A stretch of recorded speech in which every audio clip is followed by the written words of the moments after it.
curioso que en ese tiempo conocí a un senador romano católico y se entregó a Jesucristo con nosotros. Ahora quiere que lo bauticemos en el Jordán. Eso ya fue el primer golpe. Que bueno, imagínate tú, para la institución que ha dominado el mundo y que domina gran parte todavía. Bueno, el caso es que fuimos a Roma, pero con otro planteamiento. Proponer a los teólogos que quisieran participar y maestros de la palabra que confeccionáramos 95 tesis. Muchos querían plantearlas como nuevas. Pues no, yo dije, miren, nuevas no, porque no hay nada nuevo. Ya Jesucristo dejó sus tesis, su doctrina bien fundamentada en sus apóstoles. Y lo que hay que hacer es recuperar el original. Y entonces hablamos de tesis vivas. Y ustedes saben que Lutero en realidad no quiso salir de la Iglesia Católica. Y si ustedes leen las 95 tesis, yo sufrí leerlas. Hay que sufrir leerlas, porque te digo, hagan un examen de conciencia. Muchos de ustedes ni las han leído, otros las habrán empezado y habrán dicho, madre mía, esto no hay quien lo aguante, sinceramente, porque son tesis sobre las bulas, indulgencias y todo lo que tiene que ver con los abusos de mercadería vergonzosos de la Iglesia Católica. Era una denuncia claramente de las vergüenzas económicas de la Iglesia Católica. Y se clavó en una catedral, las clavó en una catedral católica. El propósito, entonces, dijimos en Roma, vamos a ver si presentamos tesis inspiradas y chequeadas por el presbiterio para que podamos clavarlas en las iglesias evangélicas que quieran ser renovadas, que quieran recuperar el original de la Iglesia de Cristo, el primer amor y las primeras obras, que es el verdadero plan, porque la Iglesia está muy lejos de eso. Entonces, muchos escribieron algunas tesis que se fueron juntando y yo presenté mis primeras 5 tesis. Habla 95 tesis vivas porque ese es el planteamiento, pero en realidad son 5 tesis y con el nombre de Melquisedec como la última tesis. Y con respeto a ustedes y con respeto al Señor de corazón, siempre abierto a ser corregido en lo que Dios quiera, yo les voy a presentar un resumen de estas 5 tesis. Saben ustedes que en la Reforma, en el Concilio de la Reforma, se postularon varias solas. Sola significa única, significa indispensable. Y se proclamó sola Scriptura, sola fide, sola gratia y solo Cristo. Bien, yo tengo que decir con respecto a la primera sola que no es correcta, con todo mi corazón. La Escritura no es indispensable, solo Cristo es indispensable. La Escritura es útil y necesaria, pero no indispensable. Cuando algo es indispensable, significa que se hace Dios. Solo Dios es indispensable, porque de hecho nos encontraremos en el cielo con personas que nunca tuvieron una Biblia y que el Señor los salvó de forma sobrenatural en un momento adecuado, cuando simplemente clamaron el único nombre dado a los hombres por medio del cual hay salvación y vida eterna. Se llama Jesús. Y no tenían Biblia, ni agarraron la Biblia, ni la Biblia salva a nadie. No quiero desmitificar la Biblia, quiero desmitificarla. Lo que quiero es que realmente la Biblia no ocupe el lugar central del corazón del ser humano, del que se dice cristiano, como ocupa. Si ustedes preguntan a muchos qué es la verdad, dicen la Biblia. Están equivocados. Están equivocados. Jesús dijo, Juan 14:6, yo soy el camino y la verdad y la vida. No es la Biblia es necesaria, yo la leo todos los días, por favor. Pero, ¿qué propósito tiene la Biblia? Bueno, pues Jesús les dijo a unos judíos que habían creído en él, Juan 8:31, si permaneciereis en mi palabra, seréis verdaderamente mis discípulos y conoceréis la verdad.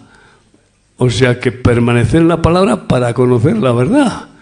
Por lo tanto, no es la palabra la verdad.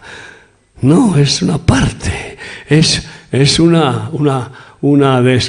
acercamiento a la verdad. Conoceréis la verdad y la verdad os hará libres. Y esa verdad es Cristo Jesús. Así que la Biblia no tiene más que el propósito de ser la guía para que la gente conozca a Jesús. Y para que nosotros, orando y pidiendo interpretación, el Espíritu del Señor nos revele más y más de cómo es el corazón de Dios y qué es lo que realmente necesitamos aprender. Por lo tanto, para mí, en lugar de sola escritura, yo proclamo sola veritas, solo la verdad. Proverbio 23:23, compra la verdad y no la vendas. Y en Juan 1:17 dice que la ley por medio de Moisés vino al mundo. Y eso es Biblia. Biblia, ley. La gran parte de la Biblia es la Torá y es la ley. Y eso es lo que predicaba Jesús. La ley por medio de Moisés vino al mundo, pero la gracia y la verdad vinieron por medio de Jesucristo. Así que créanme que sin desechar la Biblia, por favor, de ninguna manera, es nuestro ayo, pero nunca puede convertirse en que sea el objeto de culto. No, hay muchos bibliófilos, he conocido personas que adoran la Biblia, y no puede ser, solo a tu Dios adorarás y solo a Él servirás. Amén, aleluya. Segunda sola, bueno, decir que Jesucristo no fundó ninguna religión. No era cristiano ni fundó el cristianismo. Él vino diciendo, arrepentíos porque el reino de los cielos se ha acercado a vosotros. Ustedes, precisamente aquellos que dicen sola escritura, yo les digo, ¿dónde pone en la escritura que Jesús fundara el cristianismo? ¿O dónde pone que fuera cristiano? No existe. A los seguidores de Jesús se les llamó por primera vez cristianos en Antioquía. Y mucho tiempo después de que Jesús ya estaba sentado a la diestra del Padre. Por lo tanto, era un insulto de incrédulos antíocos que pusieron ese mote. Yo quiero que me llamen. Si Dios me da el fruto de que pueda vivir así, yo creo que sí que me lo da, que me llamen como Jesús llamaba a sus seguidores, discípulos fieles y seguidores del camino, no cristianos. Y hoy el cristianismo está contaminado. Desde que se les llamó cristianos, fueron adoptando esa denominación, esa calificación, ese nombre.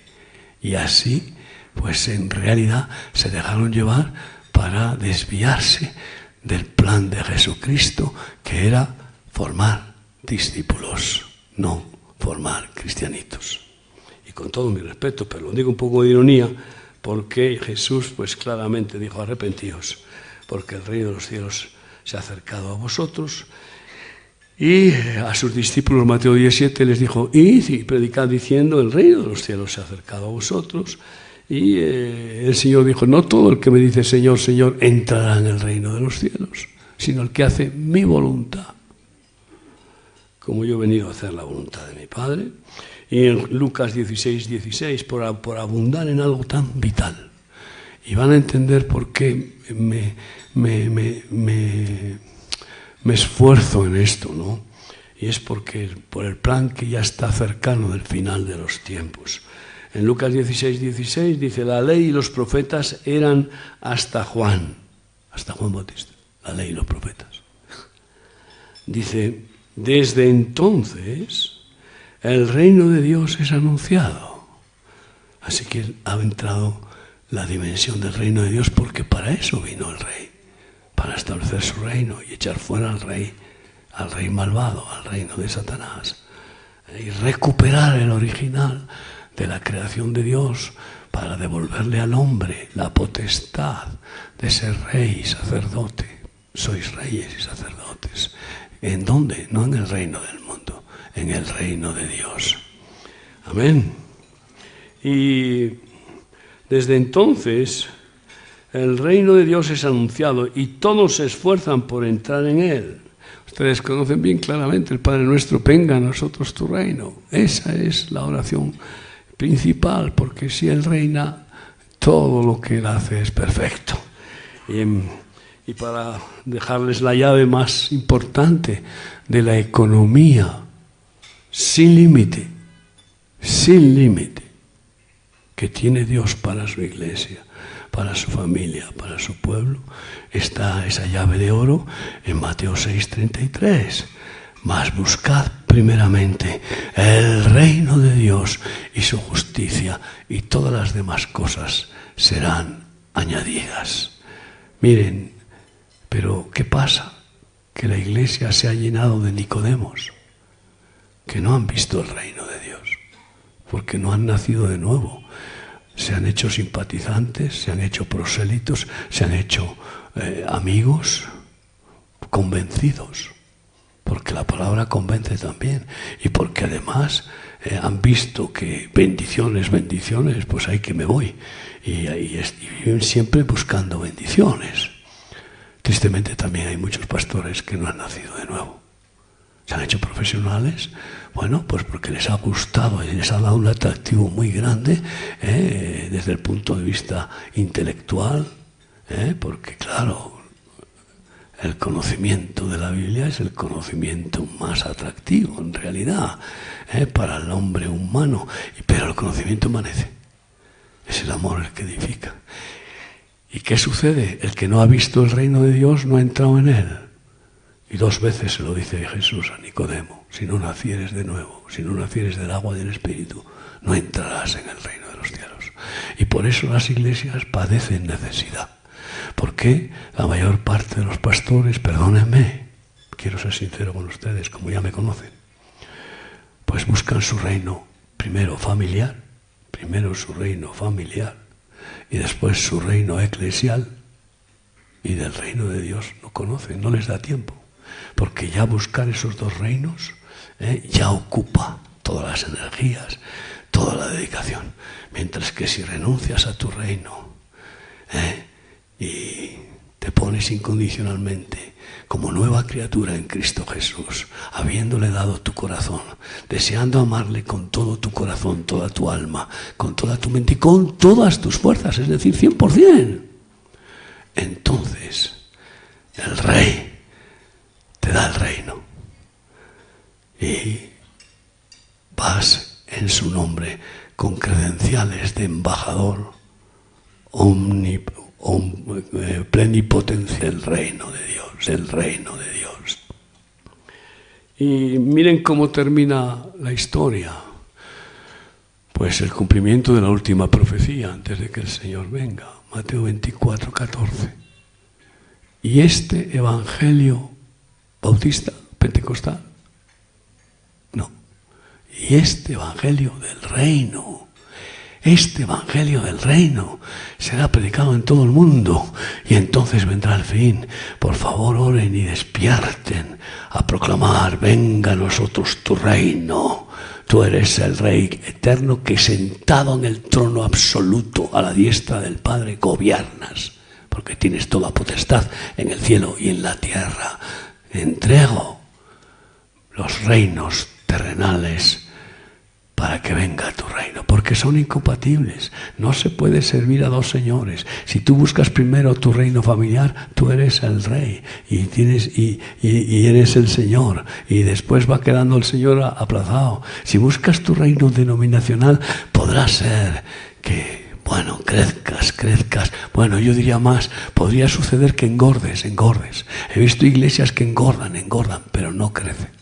No ves ahí los frutos del Espíritu Santo. Incluso en iglesias que abundan los dones, pero muchas hojas, pero no frutos. Los dones son necesarios, pero créeme, lo que son indispensables son los frutos, porque ahí se ve el carácter de Dios, ahí se ve el corazón de Dios. Por sus frutos los conoceréis. Y para que haya fruto del Espíritu, tiene que morir el grano de trigo, tiene que negarse a sí mismo y tomar la cruz y morir cada día y no buscar su propio reino, ni su propio reino eclesiástico. Créanme, o nos despojamos de toda ambición religiosa, de tener la iglesia más grande, de ser los apóstoles, superapóstoles, y ya algunos creo que se están proclamando ángeles, querubines o arcángeles, o renunciamos a toda esta vanagloria y nos humillamos delante de Dios, o las iglesias que no lo hagan van a ser arrasadas. Van a ser arrasadas, por muy grandes que sean, porque no va a estar Cristo dentro, porque son iglesias de la Odisea. Él llama desde fuera para que le dejen entrar, pero ellas se creen muy ricas, están enriquecidas en sí mismas y creen que de ninguna cosa tienen necesidad y menosprecian a las otras iglesias pequeñitas y se aíslan. ¿Por qué? Porque montan su reino eclesiástico y su pirámide, y ellos, sus dirigentes, apóstoles, superapóstoles, en la cúspide de la pirámide, no han aprendido realmente lo que es el ministerio de Cristo, que se hizo pobre, que se hizo humilde, que es humilde y que se humilló hasta lo sumo y que vino a servir en lugar de ser servido. Hermanos, esta sola es vital. Venga a nosotros tu reino. Ustedes habrán oído de la sola fide, y eso sí que ha sido empachoso durante milenios. No hace falta obras para ser salvo. No hace falta obras para ser salvo. Y por eso solo la fe. La salvación no es por obras para que nadie se gloríe. Sí, sino por la fe. Claro que sí, pero vamos a ver qué fe es esa. Yo no digo sola fide, sino sola fide operandi. Una fe que no opera por amor no es fe, está muerta. Hay que añadirle sola fide operandi.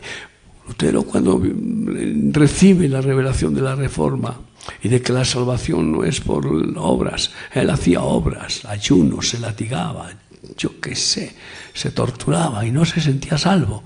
Entonces tuvo la revelación de que es por regalo, es por gracia y es por fe la salvación. Y entonces, claro, la fe viene por el oír y el oír por la palabra de Dios, Romanos 10:17. Y ahí se encaja todo el sistema de la intelectualización del Evangelio. Todo el sistema de predicar, porque así la gente por el oír puede tener la fe.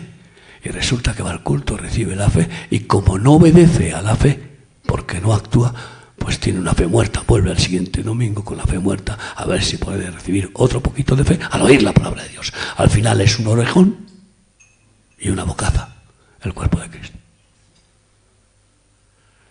Pero miren, para que reciban, por mi parte yo recibí una revelación tremenda en lo que les voy a compartir. Romanos 3:8 dice: el hombre es justificado por fe sin las obras de la ley. Escuchen eso bien, de la ley. Pero Gálatas 3:14, Cristo nos redimió de la maldición de la ley para hacernos vivir por su Espíritu.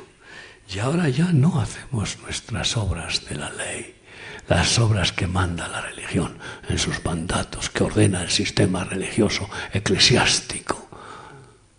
Ya no, porque no estamos bajo la ley que nos obliga. Las obras que hacemos no son nuestras, son obras que ha preparado nuestro Padre de antemano, de amor, para que sean hechas por nosotros en un corazón voluntario, por amor, enamorados, apasionados. Son sus obras, y que al ser hechas por sus hijos glorifican a su Padre, porque ha de ponerse un candelero bien alto para que lo vean y vean sus buenas obras, dice el mismo mensaje de Cristo.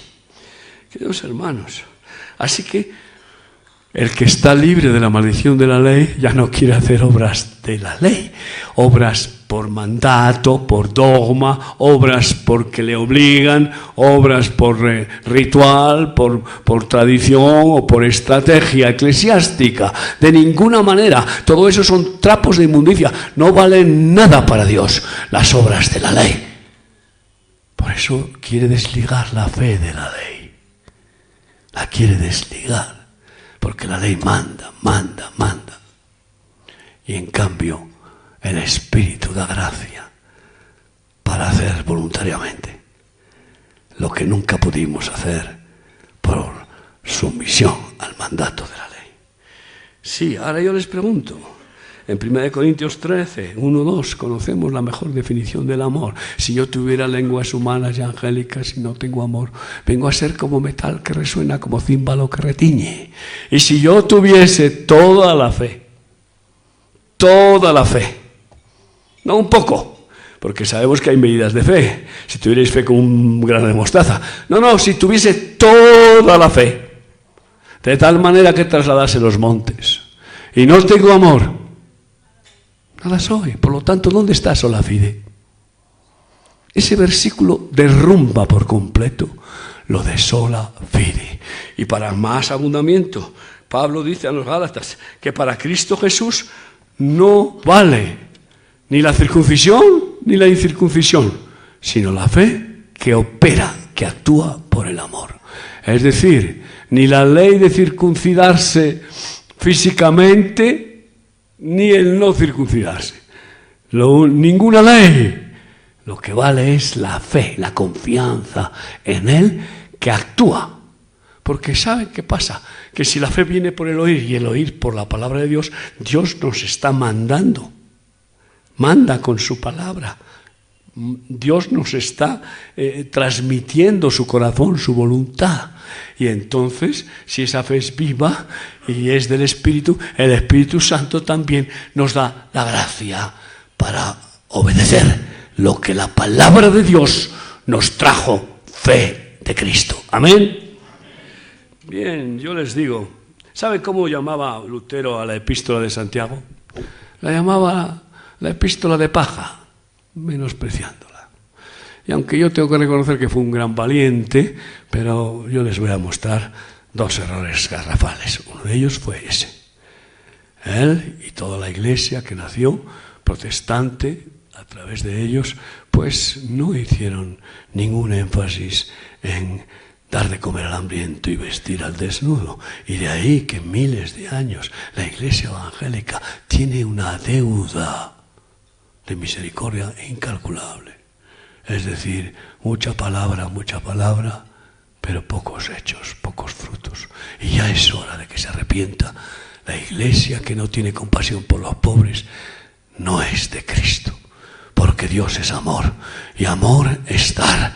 Y la iglesia que no actúa como el buen samaritano, que ve al malherido y lo socorre, esa es una iglesia legalista, claro que sí, de levitas y sacerdotes que van por la ley y que no quieren complicarse ni compartirse con nadie.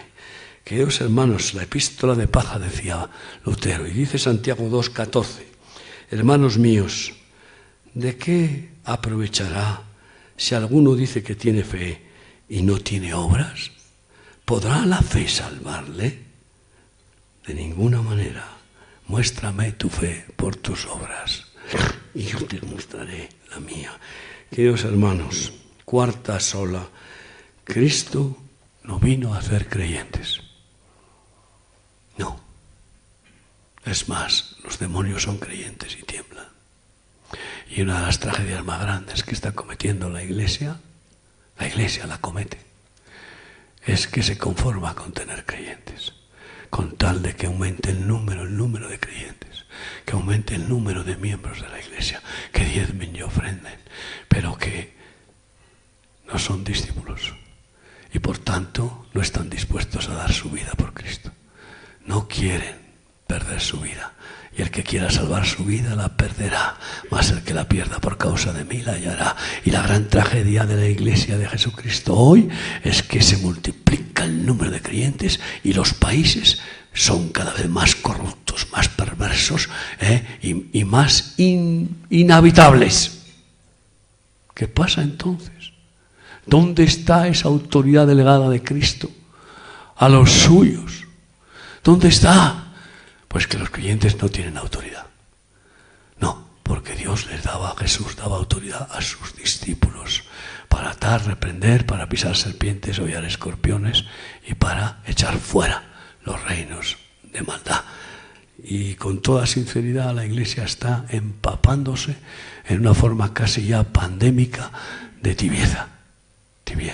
Conformarse, y un culto y otro culto, y congregaciones que hacen 7 cultos, empiezan a las 7 de la mañana y un culto 2 horas y venga la siguiente manada entra y pum, pum, pum, diezmos, ofrendas, y punto. ¿Y qué sentido tiene eso? Ninguno. Eso será arrasado, tristemente. Solo los valientes, solo los que se consagran de verdad a Dios, estarán en la roca. Caerán 10.000 a su derecha, 1.000 a su izquierda, pero permanecerán de pie. Jesús no dijo que hagamos creyentes, Mateo 28, 18. Id por todo el mundo y haced discípulos a todas las naciones, enseñándoles que guarden las mismas cosas que yo os he enseñado. Y hoy más que nunca, si no hay obreros, no hay obra. Hay bulto, pero no hay obra. ¿Y por qué las iglesias no mandan misioneros? Porque no tienen discípulos que estén dispuestos a sacrificarse, a darlo todo y a ir por fe y amor, por fe y amor, por fe y amor a Dios y por amor a las almas que se pierden, que están desesperadas. Es tiempo de que la Iglesia se arrepienta y haga discípulos, pero para eso tienen que entender el costo del discipulado y tienen que empezar los pastores por ser discípulos de Jesucristo, porque yo siempre doy la bomba a los pastores y les digo que lean Lucas 14:33. Lea, pastor, por favor, léalo en voz alta, pastor. Creo que es Lucas 14:33. A ver si es ahí. Esa es la conclusión. Después de decir que el que no aborrece padre, madre, esposa, hijos por causa de mí no es digno de mí y aun su propia vida, pues después la conclusión, vamos a ver si es aquí, es Lucas 14:33. ¿Quién puede leerlo, por favor? Es su Biblia. Así pues, cualquiera de vosotros que no renuncie a todo lo que posee, no puede ser mi discípulo. Ay, amigos, tuve la gracia de renunciar a todo y era mucho lo que tenía hace 36 años. Pero fue gracia de Dios, no me costó nada. El Señor me dijo, claro, me sacó de un infierno tan grande y me dijo, tú eres un miserable, pobre, ciego, desnudo. Tú no tienes nada, todo es mío. Tu mujer, ¿qué te has creído? Es mía. Tus hijos son míos. Tu aliento es mío, tu tiempo es mío, todo tu dinero es mío, todo me pertenece. ¿Tú sabes qué es que encuentro? Y yo había leído además el pasaje en el que viene el Señor y le dice al profeta Ezequiel, hoy quitaré de delante de ti el deleite de tus ojos. Esa tarde murió su mujer. Muchos creen que primero Dios. En América se dice primero Dios. Están equivocados. Dios es el único. Dios es el único. Primero, segundo, tercero. Amarás al Señor tu Dios con todo tu corazón, toda tu alma, toda tu mente, con todas tus fuerzas. Y entonces así, el amor de Dios te llevará a ser buen esposo, a ser buen padre, a ser buen hermano y buen pastor. Porque será Él el que lo haga. Lo que tú y yo hagamos no vale nada. Solo lo que haga Dios por su Espíritu a través de ti y de mí, eso es lo que Él aprecia, porque eso es santo y puro y nace de su corazón y de su acción. Hermanos míos, Estamos de paso en este mundo. Y aferrarse a algo. ¿Cómo podrá vivir alguien por fe si resulta que se asegura, se asegura materialmente de una manera o de otra, se asegura su provisión? El justo por la fe vivirá. Qué bueno poder vivir por fe y decir cada día, Yahweh es mi pastor, nada me falta. Uno de los errores de la Escritura, no de la Escritura, sino de la traducción de la Escritura, que dice el Salmo 23, nada me faltará. No es así, porque que no me falte en el cielo no me interesa. Porque ya lo sé, pero aquí nada me falta. Y así, pues estás libre, porque el que no posee nada y es poseído por el Espíritu Santo, vive en la perfecta ley de la libertad del Espíritu. Pero lo que posees, te posee a ti. Así que cuando el Señor nos llamó, pues mi esposa, mis hijos eran pequeños, no contaban. Ellos estaban locos con que papá había sido liberado de las inmundicias del mundo, del juego del póker, etc. Y todos lo pusimos todo para el Señor. Y hoy no les puedo hablar de lo que está pasando en nuestro ministerio en 70 países, con más de 500 proyectos nuevos al año, y siempre Dios proveyendo y proveyendo y proveyendo. Siempre. No actuamos porque tenemos dinero en reserva, nunca. El maná no se guarda para el día siguiente, pero al día siguiente llega, y viene un proyecto, lo ponemos delante de Dios, le ponemos prueba, y ¡fum! Y llega la provisión inagotable de Yahweh Jireh. Los discípulos dijeron, Señor, nosotros que hemos dejado padre, madre, esposa, hijos, y casa, ¿qué tendremos? 100 veces más aquí y la vida eterna. De todas maneras, cuando venga el anticristo, no tendrás ya casa ni nada, porque tendrás que salir corriendo, a no ser que te pongas la señal de la bestia para seguir en el sistema. Y créeme, muchos piensan que la iglesia será arrebatada antes. No cabe duda que eso es un debate tremendo para el presbiterio, pero yo tengo garantías bíblicas de que la iglesia sufrirá la persecución del anticristo. Lo tengo escrito, documentado con versículos contundentes en alguno de mis libros, como me parece que se llama Nimrod, etc. Hermanos míos, por último, el error más grande que cometió Lutero es que intentó convertir a los judíos, que había muchísimos en Alemania, y manejaban las finanzas, claro. Y primero les acercó y les trató con cariño, y bueno, quiso de alguna manera suavizar las muchas heridas que habían tenido los judíos con todo tipo de persecuciones, y no consiguió convertir ni uno.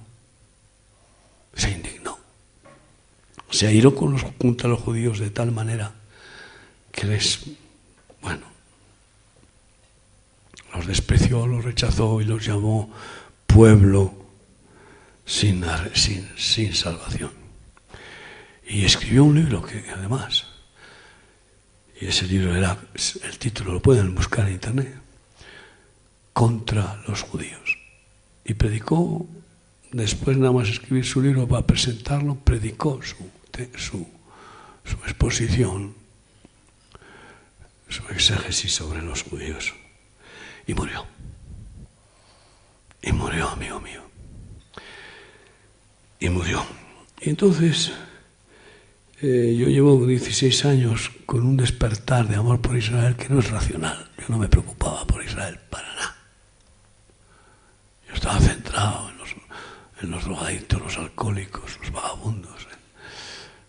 En evangelizar por las plazas, por las cárceles, y etc. Pero me despertó el Espíritu Santo y me ha hecho comprender el plan de Dios con respecto a dos pueblos enemistados que formarán un pueblo santo apartado para Dios.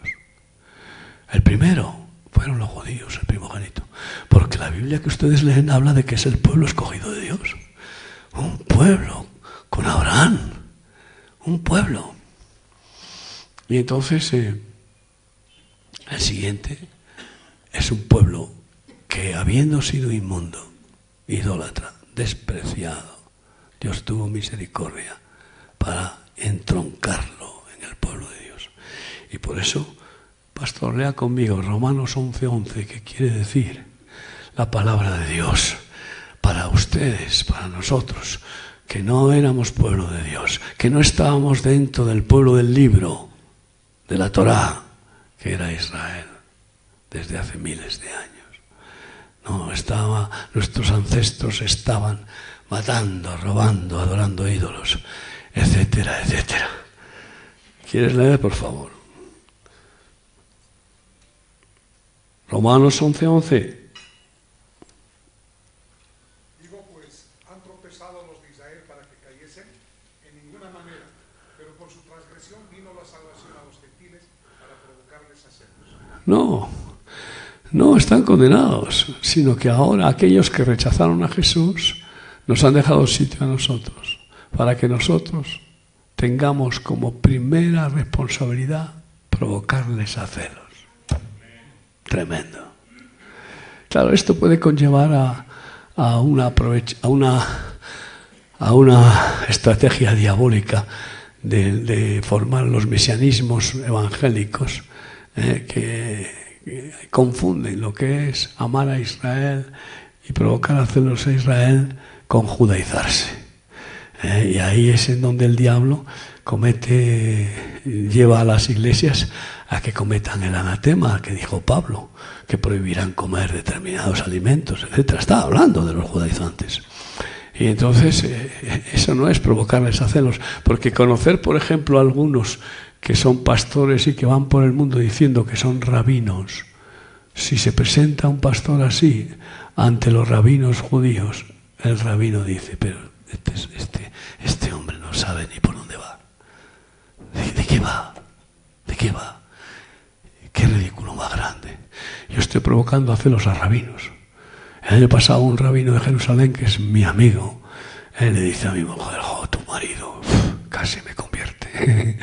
El tío. Pero está pero completamente lleno de celos, entusiasmado, porque ven en nosotros lo que ellos leen desde milenios y que lo tienen en la genética y no experimentan. Eso se es provocar a celos como con los frutos. Ellos dicen shalom, shalom, pero no tienen paz verdadera y llevan la pistola debajo de la falda de las mujeres. No tienen, porque no puede haber verdadero shalom sin Yeshua, sin Jesucristo. Es el único que da verdadera paz. Mi paz os doy, mi paz os dejo, no como el mundo la da. Y cuando te ven a ti que vas con paz y que puede ser que estás en Israel y que caen bombas o lo que sea, yo siempre que hay atentados me entran ganas locas de ir para allá. Precisamente dice, pero ¿cómo venís? ¿Cómo venís? Pues porque el Señor viene con nosotros. El Dios de Israel está con nosotros. Tu Dios es el Dios de Israel. Si no, tu Dios es falso, porque no hay más que un Dios. Ahora, que el pueblo de Israel haya sido desgajado y que no esté en el olivo de Jesús, porque no lo reconoce como Mesías, no significa que esté condenado, sino que está en el tiempo de quebrantamiento y de preparación para que el remanente de una aflicción tremenda que tendrá Jacob, todos serán salvos, nuestros hermanos en Jesucristo. Hermanos míos, pero yo quiero ir al tema de esta quinta tesis. Sí, nosotros somos israelitas por la fe de Abraham, etcétera. Sí, pero ¿quién es Melquisedec? Si preguntas a los judíos, la mayor parte de los judíos dicen que es un misterio. El misterio de Melquisedec. Pero Melquisedec es Jesús. Es Jesucristo. Yo en ese libro te lo dejo bien claro. Pero además es algo mucho más. Es que es el nombre de Jesucristo como sumo sacerdote desde siempre y para siempre. ¿Por qué Jesús no nació en la tribu de Leví y si nació en la de Judá. Ay, amigo, te dejo ahí un break terrible que espero que superes. Si sales de la maldición de la ley, entonces ya no estás en el sacerdocio levítico ni en el sacerdocio de Aarón. No, ya no estás en ese sacerdocio religioso. El problema es que muchos pastores continúan como sacerdotes del sistema legal, de la ley, del antiguo pacto o el nuevo, pero viviéndolo todo en conjunto en ese espíritu de la ley. Pero Jesucristo vino y nos ha librado de la maldición de la ley, que mata, condena, que no fue dada para salvar, que no es mala, pero que no fue dada para salvar. Era mandato de Dios contra la corrupción, para frenar la corrupción. Hay corrupción, sale la ley a continuación. Y Jesús, sabemos que nos lo dice Pablo, es el sumo sacerdote según el orden de Melquisedec. Yo tengo el gozo inefable de formar parte del sacerdocio de Melquisedec, no del sacerdocio levítico, legalista, denominacional religioso, sino el único y verdadero sacerdocio eterno, que además es Rey y sumo sacerdote, que es Jesucristo. Por eso nació de la tribu de Judá, para tomar el cetro como Rey, pero además para dejar bien claro que Él no iba a continuar lo que fue una ley temporal, una religión temporal, que termina en Cristo Jesús. Fíjate tú en qué situación se encuentran los judíos.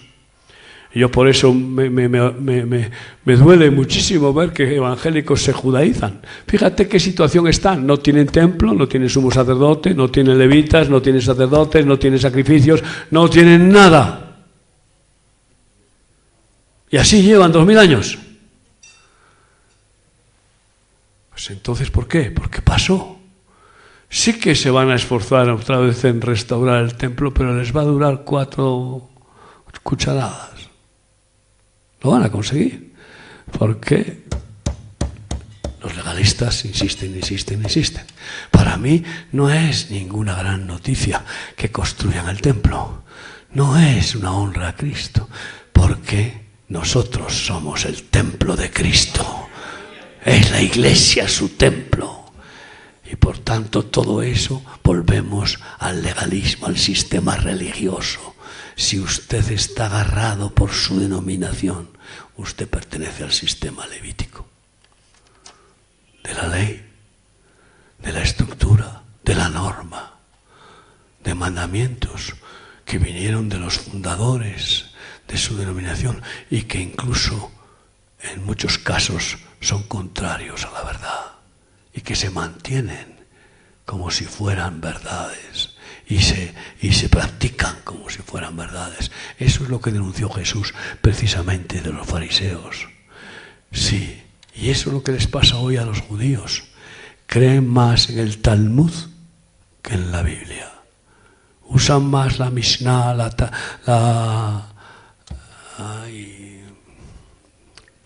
¿cómo se llama? Bueno, se me van los nombres. No, la Torah. Usan más la Mishnah, el Talmud, y hay otra área de instrucción que la Torah. Y eso les pasa a muchos. Y en muchas iglesias yo veo cosas que sinceramente son cosas de religión, pero no del espíritu. Y lo que Jesús, el sumo sacerdote, nos da es vida, y vida en abundancia. No letra que mata, sino experiencia, vida, comunión con Él. Él es el camino y Él nos guía. Él es el aliento, Él es el todo para nosotros. Gracias por haber estado aquí. Que Dios les bendiga, me pongo a su servicio.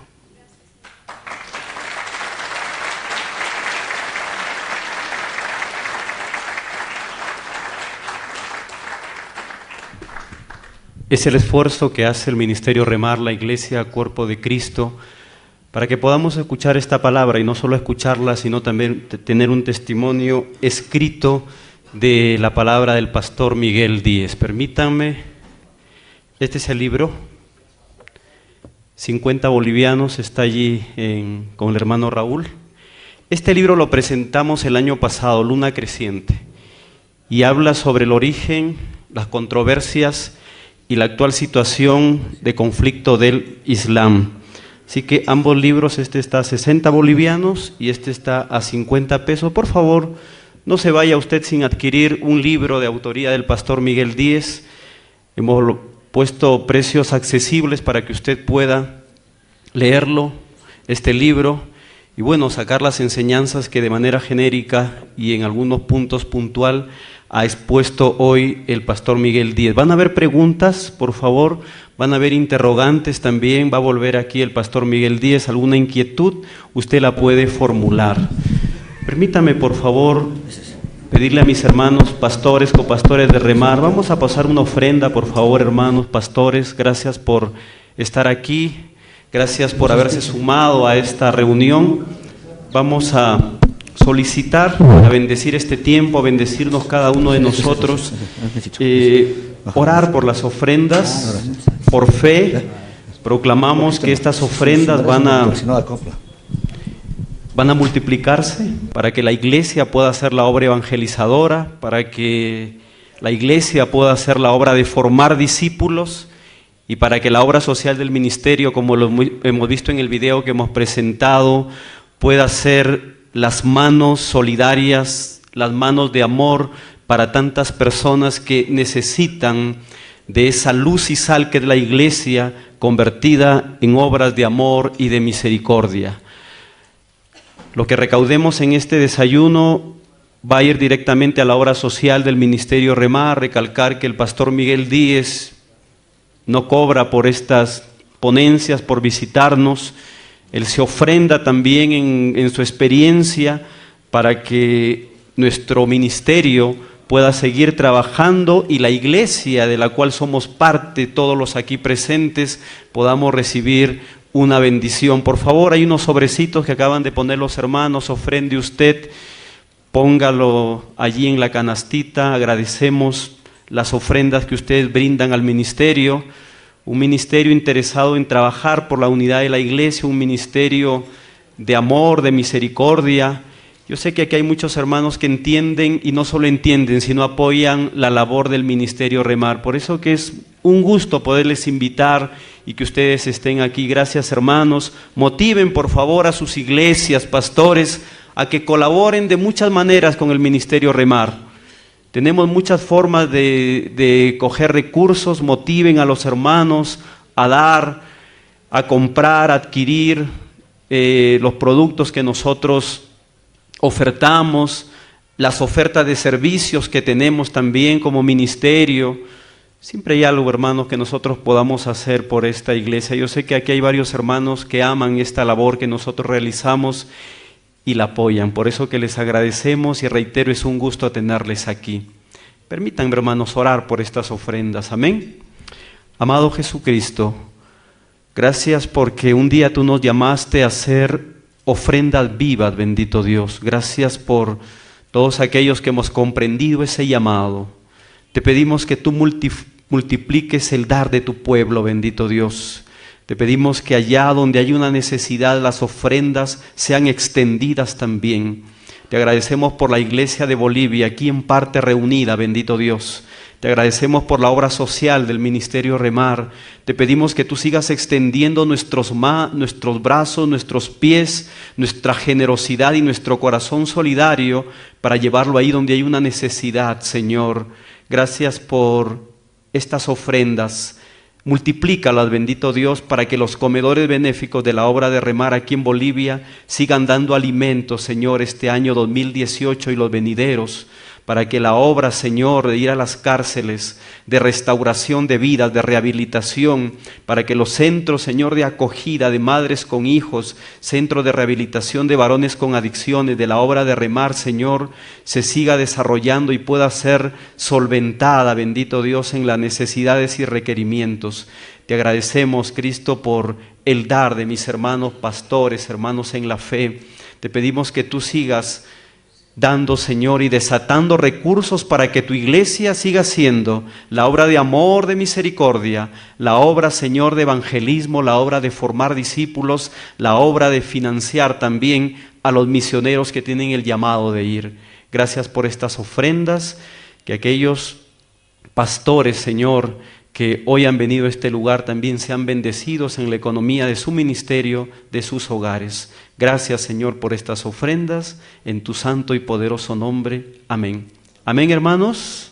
Gracias por las ofrendas, gracias por el dar.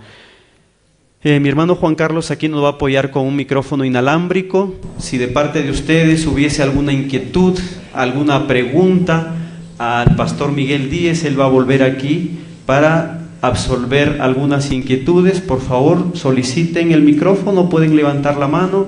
Si es que hubiese alguna inquietud, vamos a hacer una ronda de preguntas. ¿Sí? Si es que hubiese alguna inquietud. Aquí nuestro pastor Felipe Kittelson. Gracias, pastor. Pastor Miguel, por favor. Gracias, bueno, bendiciones. Hermano Miguel, bienvenido a Bolivia una vez más, y creo que es la segunda oportunidad que tengo de estar en un desayuno como este. El domingo 21, cuando estuvimos reunidos en la Plaza San Francisco orando, hubo lluvia buena parte de la tarde, y también cuando empezó la sesión de oración hubo lluvia. Dejó un momento, luego volvió a orar. Y el hermano John luego tomó el micrófono, donde está John, y ordenó que se fuera la lluvia. Y no sé si al minuto, a los 2 minutos dejó de llover. Se mantuvo encapotado el cielo, pero no hemos pedido al Señor sol, solamente que no lloviera, y el resto del evento no llovió y no nos mojamos. Y bueno, simplemente también quería decir, obviamente, que la obra que hacen en Bolivia es grande, y el Señor les recompense, es una hermosa obra. Pero también diría que le redime a usted y a todos nosotros Jesús. Pero delante, digamos, de nosotros y de los hombres, le redime también a usted, amado hermano, su humildad. Le redime el hecho de que dijo que queda por ser corregido, y que le redime también la gran obra que hace. Sin embargo, el que tiene boca se equivoca. Claro. ¿No? Entonces, Lutero también se equivocaba, y usted también, sin duda. Entonces, yo simplemente digo a mis hermanos aquí presentes de que disciernan, porque muchas cosas que dijo el hermano, hermosas cosas, provocativas, pero hay mucho que explicar, ¿no? Hay mucho que explicar, y siempre a una moneda hay 2 lados. Entonces, eso nomás, ¿no? Lo que habló el hermano Miguel no es como dicen los católicos cuando él habla el Papa, ex oficio, infalible. Entonces, lo que dijo el hermano hoy día no es infalible, y discernamos. El Señor te bendiga. Amén, amén. Amén. Claro, escoger lo bueno, desechar lo malo, analizarlo todo. Pero estoy abierto siempre al debate, y por lo tanto a presentar defensa como mansedumbre de la verdad.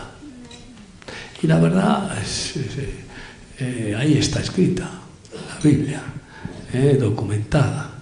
Entonces, si en algún momento alguien ve que yo pues digo algo contra la verdad, por favor, urgentemente deben de avisarme. Los temas que hemos tocado no son para 1 hora, son para muchas horas.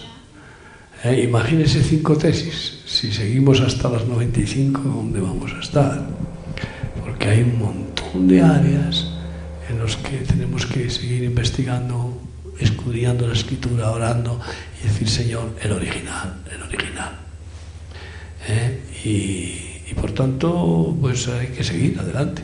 Y mientras, si el Señor nos da convicción de que hay error, pues arrepentimiento y petición de perdón. Si tengo que venir el año que viene a pedirles perdón por algo, pues para eso tienen que estar orando y escribiéndome, dándome que el Señor les use de convicción.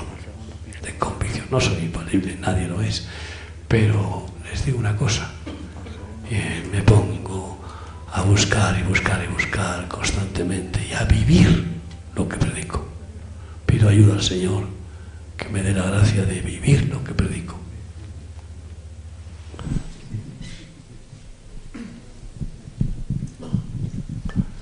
Pastor y pastores, buenos días. Pastor, usted empezaba su disertación con lo que está pasando en nuestro país, con el código, lo que se viene, y usted muy bien decía, no hemos vencido la lucha para nada. Más bien va a haber un contraataque, pienso yo, ¿no? Y debemos estar preparados para eso, porque el presidente dijo claramente, voy a escuchar ahora las propuestas. Y como pastores, nosotros debemos dar luz, entiendo yo, al gobierno, de cómo se gobierna un país, porque eso está escrito en la palabra, no necesitamos inventar nada. Mi pregunta es, como pastores, que es un poco difícil unirnos por criterios, tradiciones, costumbres. Mi pregunta es, aunque algunos dicen no deberíamos tocar doctrina entre nosotros porque eso nos divide, mi pregunta es, ¿deberíamos sentarnos y tocar doctrina para que nos una, o es mejor no tocarla para así estar medio unidos? Pues mire, medio unidos no es nada, o unidos o nada, porque las cosas a medias son peores, mucho peores, de tal manera que hay que tener valor y humildad para, exponer las doctrinas que uno ministra en el ministerio que tiene. Y que haya debate con la palabra, confrontando. Por ejemplo, que digan que los dones del Espíritu Santo ya pasaron. Pues perdónenme, yo entonces estoy fuera de orden, porque estoy habituado a que el Señor sane enfermos, a echar demonios, pero vamos, acabo de terminar el año con una campaña evangelística en Burkina Faso y había un montón de endemoniados retorciéndose por el suelo y fueron todos liberados. Entonces, esa doctrina cae por su propio peso. Decir que ya pasaron los dones, pues entonces yo estoy pasado de rosca también. Me comprende, porque ahí está la evidencia, pero además la Escritura, ¿no? Siempre. Aunque no acepto solo la Escritura, sin embargo la Escritura es necesaria y útil para redarguir. Es una espada que parte el alma, separa lo que es de Dios de lo que no es de Dios, pero todo a la luz del Espíritu. Presbiterio que se junte para tocar temas vitales, doctrinales, que nos separan, es fundamental, porque dos no estarán juntos y no están de acuerdo. Así que sean valientes. Sí, adelante.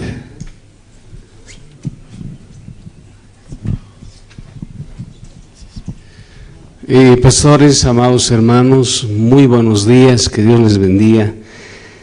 Quería consultar algo que es bien desafiante para los cristianos o los hijos de Dios, los seguidores del camino, los que conocen la verdad. Pregunto, la palabra de Dios dice, el que no ama no ha conocido a Dios, porque Dios es amor. Creo yo que la iglesia en cierta forma no ha tenido una revelación de Dios. Por eso hay egoísmo, por eso tenemos doctrinas que supuestamente estamos incurriendo como los israelitas, ¿no? Que las fiestas del Señor las volvieron sus fiestas, empezaron a torcerlas, empezaron a tomar ciertas cosas y muchas de ellas llevaron al legalismo y a la religiosidad. Entonces yo pienso y pregunto, habremos conocido a Dios para amar a nuestro prójimo realmente, predicar su palabra y estar haciendo la obra de Dios, no la que nosotros pensamos que estamos desarrollando. Esa sería la pregunta que tal vez usted me la pueda un poquito más vincular en relación a lo que está haciendo la Iglesia de Jesucristo aquí en Bolivia. Muchas gracias. Mire, yo no quiero ser tan severo, porque no estamos para juzgar a nadie, ¿no? Y de la misma manera que hay medidas de fe, hay medidas de amor. Y no se puede decir que toda la Iglesia está sin amor. Hay muchos que no tienen amor, es verdad, la mayoría. Pero sí hay otros que tienen una medida de amor y de fe que va creciendo. Para mí el crecimiento espiritual es eso, tener más fe y más amor hasta llegar a la estatura de Cristo. Ahora bien, con respecto a cómo uno puede ser liberado del egoísmo, pues iba Moisés con Séfora y su hijo Gersón a liberar nada menos que al pueblo de Israel de la esclavitud de Egipto de 400 años. Y en una posada viene el ángel de Yahvé a matar a Moisés. Quiero que piensen en eso. Viene a matar a Moisés. ¿Por qué? Porque había sido débil y no había circuncidado a su hijo Gersón. ¿Por qué había sido débil? Pues porque había sido débil con Séfora. ¿Cómo me vas a tocar a mi hijo? No me le toques, no me le hagas daño, pupita, pupita. Como no sé cómo dirán ustedes acá. Y fue débil con la mujer. Tengo que estoy preparando una tesis sobre Jezabel, sobre el tema de Jezabel. Y resulta que ¿qué hace Séfora? Agarra un pedernal y circuncida a su hijo. Le quita el prepucio y lo echa sobre Moisés, diciéndole: en verdad me eres esposo de sangre. Mire, hay un texto que a mí me pone los pelos de punta. Maldito el varón que detenga de la espada su sangre, el que tenga complacencia con el pecado. Y si a la circuncisión natural, que es un pacto con Dios, Dios actúa así con Moisés, al ungido, al Mesías, ¿qué no puede hacer contigo y conmigo si no circuncidamos nuestro corazón? Porque esa circuncisión no es más que una figura de la verdadera circuncisión. Como dice Joel: no rasguéis vuestras vestiduras y circuncidad vuestro corazón. ¿De qué sirve circuncidar al bebé, al varón, al 8º día del prepucio de su aparato sexual? ¿De qué sirve? Es una figura de cómo tenemos que dejar que la espada de 2 filos de la palabra de Dios circuncide nuestro corazón y le corte el prepucio del ego, que es el problema fundamental del hombre.